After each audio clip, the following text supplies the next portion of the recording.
The सड़कनामा की video देखने के लिए हमारे चैनल को सब्सक्राइब कीजिए और बेल आइकन को प्रेस कीजिए।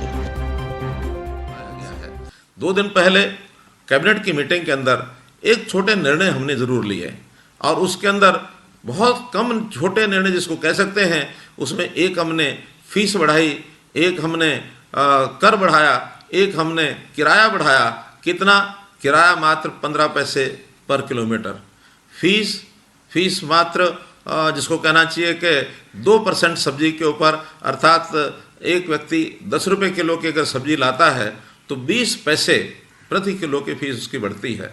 और कर जो बढ़ाया वो भी हमने वैट के अंदर कर इतना नॉमिनल, जिसके कारण से सिर्फ 1 रुपया लीटर डीजल और 1 रुपया 10 पैसे लीटर पेट्रोल का खर्च बढ़ता है।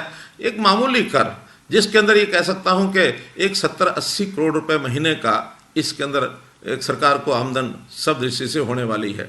जबकि हमारा खर्च, महीने का खर्च जैसा हम देखते हैं कि 10,000 करोड़ रुपए से ऊपर का खर्च होता है।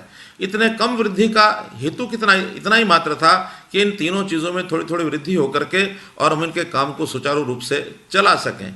लेकिन इतना करने के बाद हमारे कुछ विरोधी मित्रों ने, हमारे विपक्ष के मित्रों ने, खास करके उसमें कांग्रेस की हमारी अध्यक्ष शैलजा कुमारी और कांग्रेस के नेता रणदीप सुरजेवाला, इन्होंने उस विषय को जिस ढंग से आगे रखा है, बढ़ाया है, उसको सोच करके बहुत ही मन में कष्ट हुआ, ऐसा मैं कह सकता हूँ। क्योंकि इतने छोटे विषय के ऊपर इतना आगे बढ़ कर के कहना, यानी मात्र 80-82 करोड़ रुपए महीने का खर्च 10,000 करोड़ रुपए के खर्च में से अगर हमने बढ़ाया है, और उन्होंने कहा कि जैसे बहुत कुछ जनता से लूट लिया गया हो। उदाहरण दिया कि 44,000 करोड़ रुपया 6 साल का वैट ये आखिर कहाँ गया। मेरा कहना है कि 44,000 करोड़ रुपए का ही क्यों बात करते हैं। वो बात करते तो फिर हम 6 साल के अंदर टोटल बजट तो हमने 5 लाख करोड़ रुपए का खर्च कर दिया, और 5 लाख करोड़ रुपए और 44,000 करोड़ रुपए की बात एक छोटे छोटे 10 पैसे, 20 पैसे के, 15 पैसे के खर्च के ऊपर वो तुलना करने लग गए।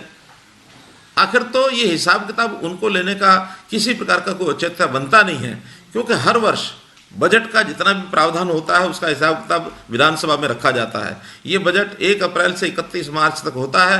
31 मार्च को खजाना बंद करके उसके बाद 1 अप्रैल से नए सिरे से सब कुछ शुरू किया जाता है। ये महीना तो अभी नहीं हुआ, और जिस 1 महीने के बाद वो इस प्रकार के बड़े विषय खोलने लग गए हैं।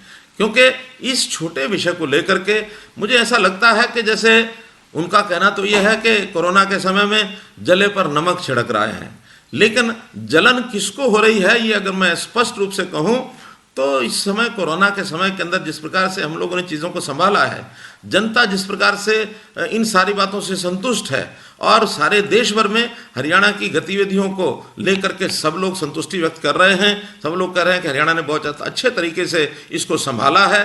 कहीं ऐसा तो नहीं ये सब बातें सुन करके हमारे मित्रों को ही जलन हो रही हो, यही जल रहे हों और इनको जलन हो रही है, और इनके जलन पर अगर ये समझते हो कि इनके जलन पर नमक छिड़क दिया गया है तो ये कोई बहुत अच्छी बात नहीं है। कृपया संतुष्टि व्यक्त करें। और ये समय ऐसा है, ये समय जो संकट के समय, एक आपत्ति के समय, इन छोटी बातों पर राजनीति करने की आवश्यकता नहीं है। ये समय होता है हम सबको मिल करके, इकट्ठे होकर के आगे बढ़ना है। अभी